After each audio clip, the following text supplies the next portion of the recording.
ওরে গ্রামবাসী, দেখ দেখ, আইজের বউয়ের জন্মদিন, আর এই গরিবটা আজও ময়লা পরিষ্কার করছে। এই গরিব, আমার গাড়ি থেকে দূরে সর, তোর নজর লাগলে আমার গাড়ি নোংরা হয়ে যাবে, হতছাড়া ভিখারি কোথাকার। এই মেম্বারের ছেলেটা আমাকে প্রতিদিন অপমান করে। আজ আমার বউয়ের জন্মদিন, দেখিস একদিন আমি সবচেয়ে বড় লোক হয়ে দেখাবো। ম্যাডাম, এই শাড়িটা আমার খুব পছন্দ হয়েছে, দাম কত? আরে গরিব, তোর কি এই শাড়ি কেনার যোগ্যতা আছে? তোর কাজ তো ঝাড়ু দেওয়া, বের হ এখান থেকে। ঠিক আছে ম্যাডাম, মনে রাখবেন একদিন আমি আপনার পুরো শোরুমের সব শাড়ি কিনে নেব।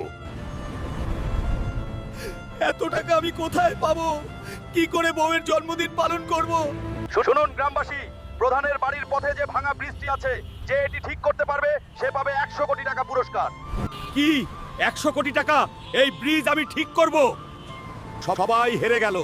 আছে কি এমন কোন বীর যে এই ব্রিজ ঠিক করতে পারবে?